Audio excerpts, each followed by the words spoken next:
हे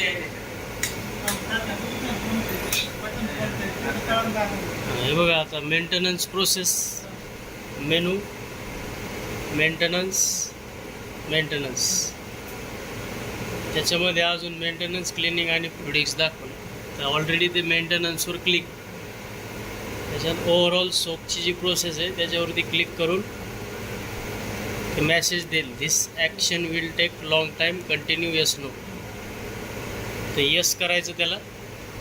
त्यानंतर ते प्रोब क्लीनर ॲस्पिरेट करा म्हणा हा मेसेज बघा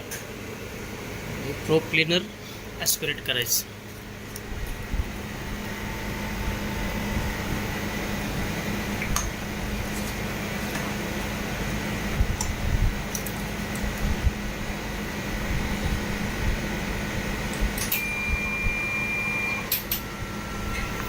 8 मिनिटाची प्रोसेस आहे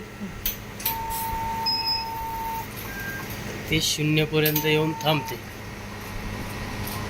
पॉज कर त्याला आता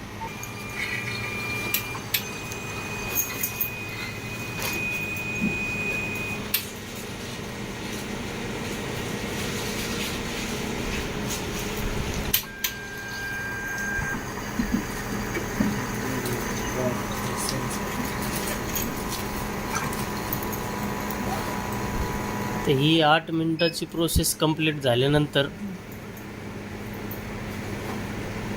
त्या मेनूमध्ये ओव्हरऑल सोकच्या नंतर WBC bath flushing zapping clear aperture RBC bath flushing and zapping ह्या 3 प्रोसेसवरती एकदा क्लिक करून घ्यायचं त्याला प्रोब वगैरे काही ॲस्पिरेट करायचं नाही आता प्रोब क्लीनर फक्त ओव्हरऑल सोकमध्ये द्यायचं आहे त्यानंतर फक्त याच्यावर एकदा प्रेस करायचं त्या 3 प्रोसेसवरती फक्त जिथे जिथे ड्रेन लिहिलेलं आहे त्या ड्रेनला टच करू नका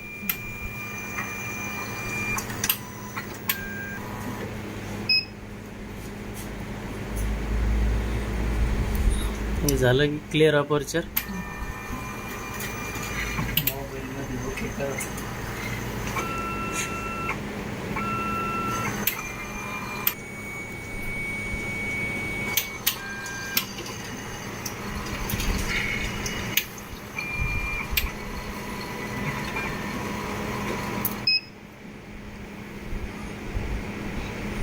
RBC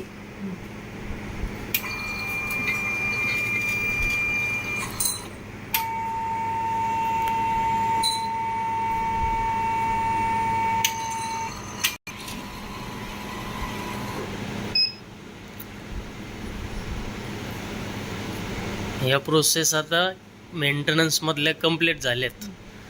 आपण फक्त ओव्हरऑल सोकमध्येच प्रोब दिलंय बाकीच्यावरती फक्त एकदा प्रेस करून घेतलंय ड्रेन जिथे दिसतंय त्याच्यावरती प्रेस करू नका ठीक आहे नंतर क्लिनिंगमध्ये जायचं इथं वरती बघा मेंटेनन्स क्लिनिंग आणि फ्लुइडिक्स आहे त्यात क्लिनिंगमध्ये गेलो की अजून 4 प्रोसेस दिसतील फ्लुइडिक्स सॅम्पल प्रोब WBC RBC याच्यावरती पण एकदा प्रेस करून घ्यायचं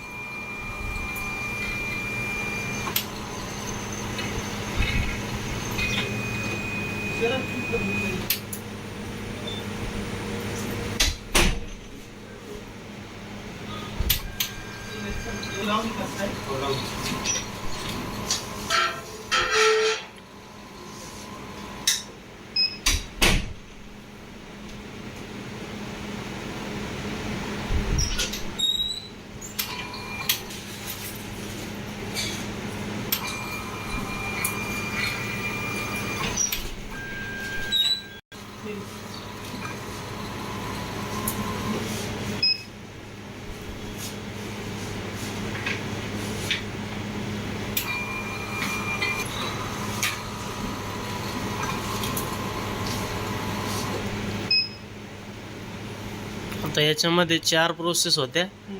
त्या सर्वच्या सर्व आपण केल्या आहे त्या दिवसाची पर्टिक्युलर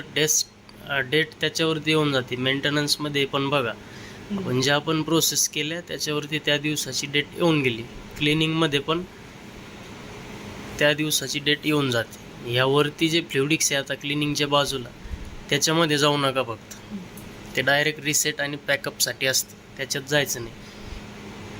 मेंटेनन्समध्ये फक्त ओव्हरऑल सोकला आपल्याला प्रोब द्यायचं आहे. बाकी सगळ्या ज्या प्रोसेस केलेल्या आहेत त्याच्यावरती एकदा प्रेस करायचं. आणि ही प्रोसेस आफ्टर एव्हरी 100 सॅम्पल करावी लागते.